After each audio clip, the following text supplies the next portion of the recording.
the the thing with like especially with like did you catch any of our conversation with Father Maudsley, Christian? No. Okay, so him bringing up the actual events of that horrible thing, right? And we were talking last time you were on, we were like, I don't know if that's the best way to go about it because you kind of get shut out of the conversation the way you're talking about that, and there's ways to bring people over.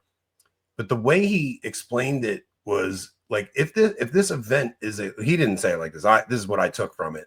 If this event didn't happen like they said, and it is a lie, like you think of the torment the German people put themselves through, like it ruined an entire It's it destroyed an entire more than a generation, like 3 generations of young men. Like the damage that it did to them afterward. And if it's a lie, that's a man. You think about how crazy that is. But going back to the story of all these narratives, I see the way that they're approaching it, and they're just labeling people psychopath, labeling people nutcase. It's like don't tell me I'm a nutcase because I question the moon landing. Like, how can I not question it? Like Elon Musk has been trying for the past 20 years to get back to the moon, and he can't get back to the moon. And this is 75 years later, and we have much better technology. Like, yeah. clearly something is going on. Well, you need the black women to do the math for you to figure out how to Well, get maybe back. that's what it is. Yes, Our yes. Now black they, queens have been impressed too long. We can't get any of them to do the human calculator work. It's so true. so to call me a nutcase because I think like I don't like that they're not even attempting to really address these issues, and they're going to lose It just the young. backfires. It backfires on them. I mean, that's just a horrible message. It was like, for example, I was talking to actually a Dominican priest recently. And it was like such a like a silly conversation, but I think it was important to highlight. There was like a statement that I can't remember the specific guy's name, but he made it like, oh, if you think using the word retarded is okay, then you're not pro life. Oh, it's And I was JD. What's his name? He runs the JD. Pillar over there. Yeah, he runs the Pillar. But I responded to that. I'm like, Father, you're approvingly commenting on this. It's like, what's wrong with you? I mean, it's like, sure, I respect people who don't think that you should use certain terms, certain language. Like, I think this is a definitely a point of discussion, and I think that you could, um, you know, we could have a conversation about it. But the way in which a lot of the people who think this type of language is okay, the way that they were being presented is just like very dismissive. It's very much acting like you're literally like a pro-choice activist if you think that Yeah. this language is okay. And it's like, Father, how are you supposed to, by having this dismissive attitude towards people who are actually genuine about this, like, hey, because of the conventionality of language, things like that, I just don't see this, and most people don't use this term, in this derogatory way, You as would if never someone's say it using. to a person who's handicapped ever under Yeah, any circumstance. Would you say it to a person? And the only yeah. way they're going to get offended is if somebody tells them to be offended by it. Exactly, and I think that if he would have approached it in a way that was normal, and rather than just being very accusatory, I think like it's up in the air. Like you could probably convince me that maybe I shouldn't use language like that, especially not in public. But the way in which they approached it, it's like, okay, you are supposed to be, as a priest, you're supposed to be in many ways like a leader and guide of young men in Catholic Yeah. action. You're not doing Oh, that. You're dude. more concerned about tone policing about the word retard. Exactly. It's completely like flipped No, on its Christian, head. what you're saying is so freaking important here, right? Like these are supposed to be fathers Hmm. to these young men that everybody just want. Like I mean, if the church doesn't grapple with how they're going to handle the young men in the church, like there's a reason that people are watching your show by the thousands and watching our show by the thousands, and they're no longer watching the other things. Like the we had the conference I met you at in North Hmm. Carolina, right? I got canceled from that conference because I was misogynistic, because I talk a certain way about women Yeah, sarcastically. Like sarcastically, like I yeah, don't actually demean women. I don't, it's like yeah, I'm believe making so. jokes, and I get canceled from that conference because I'm anti-Semitic and misogynistic. And it's like the priest who canceled me, I wanted to grab him while I was there and just be like, Father, like, you see all these young men here? They came to see me. The older men, they're in your diocese. Like the old guys that were at that conference, they're the local guys who go to your parish and they're coming for the conference. All of the guys that are here that are under 45 are here because me and Rob are here. They didn't come for anybody else. So you're going to cancel my talk. But forget just the 45 guys that came there. There's an entire generation of young men who would think what I was saying was funny, and they're men that need to be spoken to and taught the faith. And you guys don't want anything to do with them.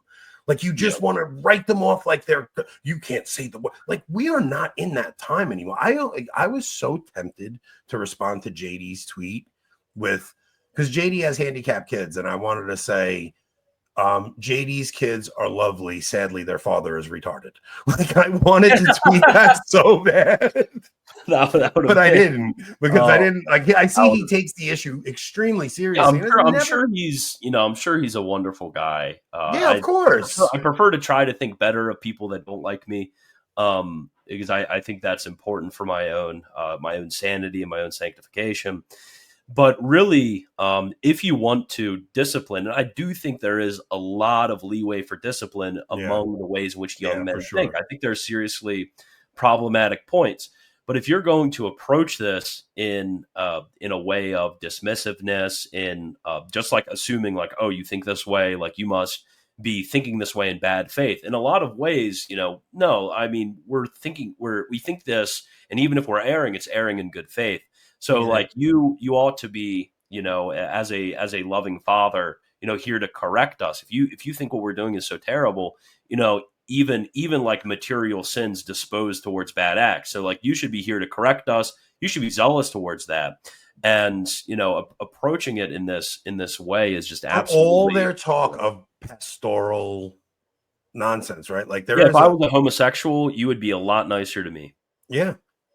It's crazy, man. Like these are young guys who are clearly like fed up with the lot they've been handed because the older generation has completely abandoned us. Like you look at the polls from Canada in their election yesterday, it's completely nuts. Like the older generation just does not have an ounce of concern for what they're handing on to the next generation. It's like they just want their endless cruises. They want their house in Florida, and they don't give a crap if housing is affordable for the next generation. They don't care about anything but themselves. They'll reverse mortgage their house. We talked about that last time. Oh my gosh, man. I forgot I told you about that. Like this generation is so narcissistic and insane but they just don't care about the younger generation. And it's like, these are young guys that are gonna snap. Like they're gonna snap. They're not finding girls. They're not gonna get married. They can't buy houses. They can't get good jobs. Like, what do you think is gonna happen? There's gonna be a freaking civil war if they don't do something. I know this is like a breeding ground of some pretty dark things. Yeah. And I've told my parents about that. I'm like, hey, mom and dad, how many like unironic or even like ironic like National Socialists do you know? And they're like, oh, never. And I'm like, well, yeah, I know quite a few actually. Exactly. And that's normal. You have these Hitler edits on TikTok getting 1 million likes. It's like there is this sort of thing going down the line. And unless you actually treat this, in a pastoral way that is going to be, constructive, looking at what are those good, what are those goods that they're tending towards? And in many ways, they're having these corrupted goods. What is the way in which we can helpfully and healthfully point them in the right direction, correcting them, in a way that is pastoral, in a way that's meant for the salvation of their souls, not virtue signaling in front of other people. Like what are the ways in which you can healthfully point this out? They're not asking those questions of themselves. They are much more apt to say, how do we treat homosexuals? How do we treat these women who are divorced? How do we treat, these different groups of people? And it's like, well, how about like the young white men? How about me? How about my children? How about my family? It's because how about, like, what am I supposed to do? I mean, I don't have anything that my grandparents had. I mean, my grandparents, I've mentioned this before on the show, my grandparents, built a city. They built Baltimore. They were steel workers. They had nice jobs. They had, families they could, support. That was completely stripped away from them. And now I have to move in this perpetual way away from the cities. So how about us? Are you going to speak to our issues? And Trump could have been somebody like that, but unfortunately, he went about the broad tent way. I almost see no priests and nobody in the Catholic Inc. who is speaking to this, and it's fruitful for being able to actually help people. It's actually like something useful you could talk about rather than endlessly talking about liberal TikToks or whatever Exactly. else you want to talk about. Well, and this is the sad thing. When one of us does something, they freak out. So it's Yeah. just like if you remember, it's like it's a good thing that you see a lot of guys going back and they're trying to I mean to be a little bit memeish here, but like resourcing, right? Doing a full ressourcement of like actual Catholic sources.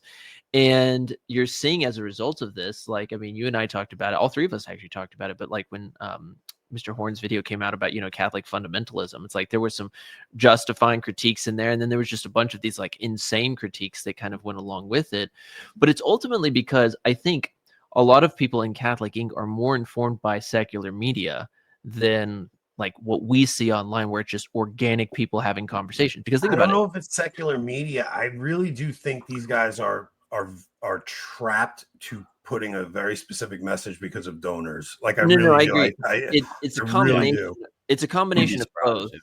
Yeah, it's a combination of both because it's like think of the world that they're in. On the one hand, they have their donors. On the other end of it, it's like they're defending themselves from like a secular world, and so they're like, okay, let's expend all of our time and energy and finance into, like whenever we had our synodality questionnaire right here in Texas, all of the questions were about how can we be more inclusive to minorities and women.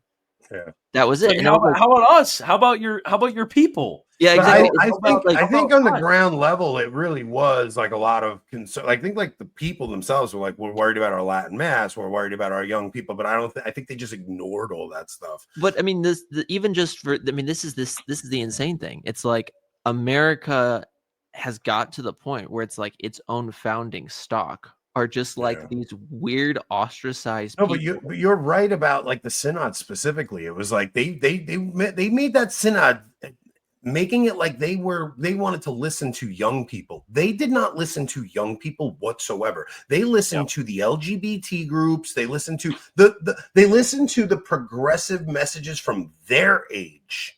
Yeah. That's what it was. It was like the youth in their age were concerned about things. The youth in our age don't give a crap about this stuff. Like at Yeah, all. that's something that Ick said, which is why I just love him so much. He's like, he looked to the other Cardinals and he's like, stop talking about women's ordination.